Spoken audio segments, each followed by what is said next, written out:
जरासंध ने अपने घर में 108 ब्राह्मणों का वर्ण किया दुर्गा सप्तशती के पाठ के लिए, और कहा कि यदि हार जाएंगे आज तो तुम लोगों की बलि चढ़ा देंगे, और जीत जाएंगे तो तुम्हें प्रचुर धन देंगे। और जब युद्ध करने आया तो भगवान को पता चल गया था, इसलिए भगवान युद्ध में वीरता के साथ भाग खड़े हुए। और जब वो वीरता के साथ भागे,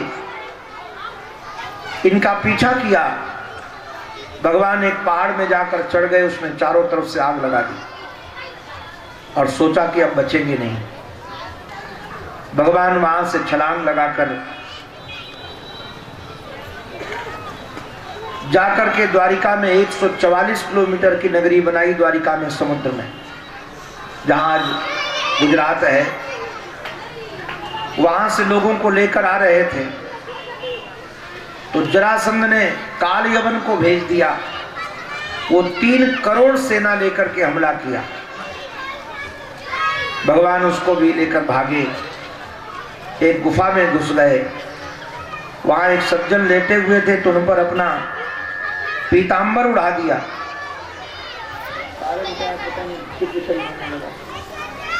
नारायण नारायण नारायण नारायण, हरि ओम। नारायण, हमारे ग्रहण में लगता है माइक में ग्रहण लग गया। कल कुशा नहीं पधराया था क्या? इसमें भी कुशा रखना चाहिए था। बोलो भक्त वत्सल भगवान की जय। महाराज, वो सज्जन लेटे हुए थे, उस पर श्री कृष्ण ने पीतांबर उड़ा दिया और गुफा में अंदर घुस गए। काल यवन ने सोचा कि आकर वही सो गया है, एक पैर मारा, जो सज्जन सोए हुए थे जग गए, और जगते ही महाराज उनकी आंखें खुली तो काल यवन जलकर राख हो गए।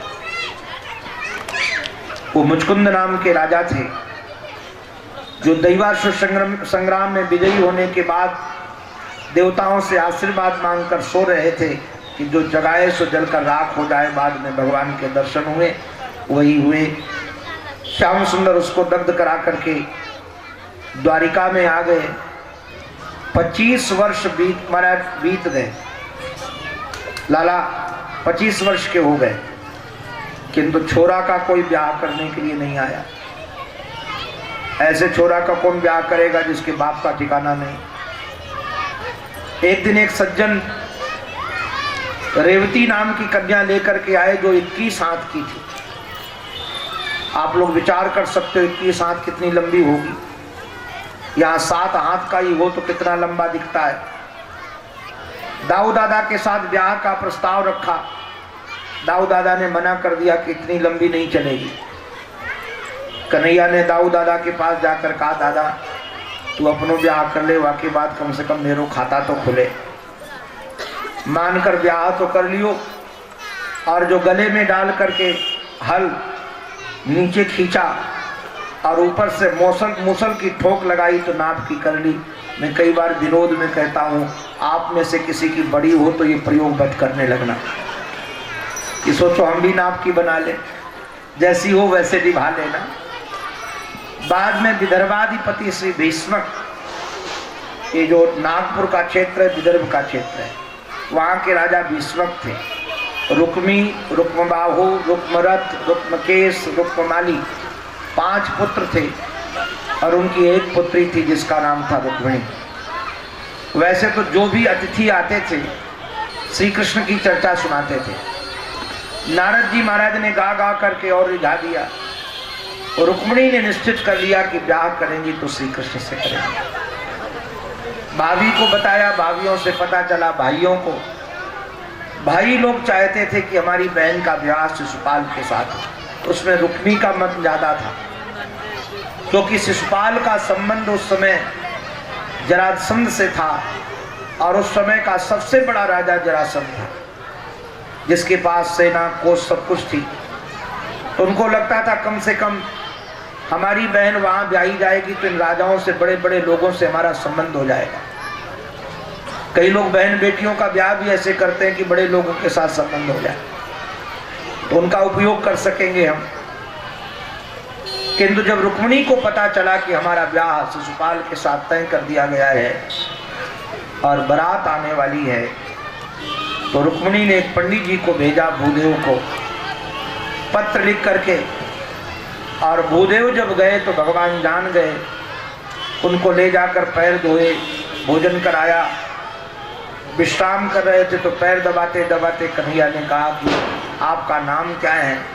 पंडित जी ने कहा मेरा नाम सुदेव है। कन्हैया बोले हमारी आपकी जोड़ी बहुत अच्छी रहेगी, आपका नाम सुदेव है, मेरा नाम वासुदेव है। पंडित जी ने कहा मेरे साथ जोड़ी मत बनाओ, आपकी जोड़ी बनाकर आया हूँ।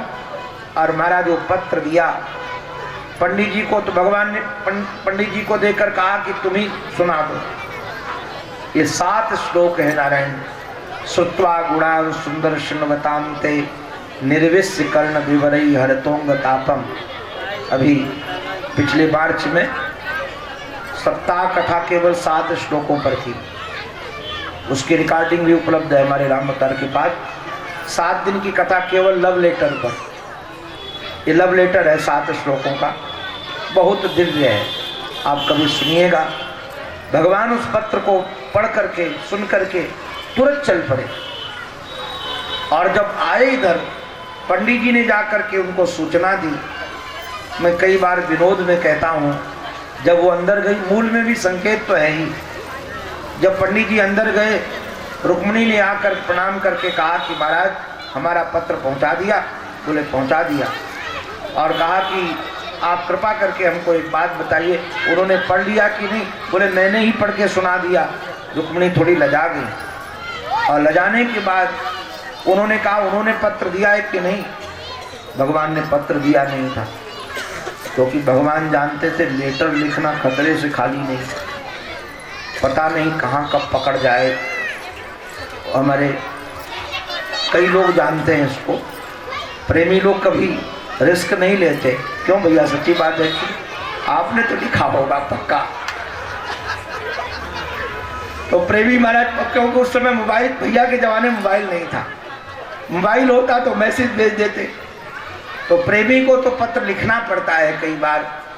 कन्हैया ने पत्र लिखा नहीं था क्योंकि पकड़ा जाता। रुक्मिणी बड़ी उदास हो गई कि पत्र भी नहीं लाए।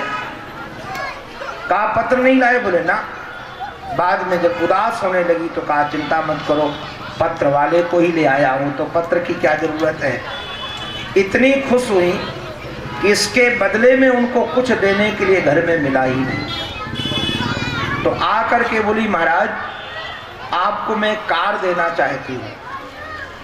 आप लोग सोचते होंगे उस समय भी कोई कार होती थी क्या?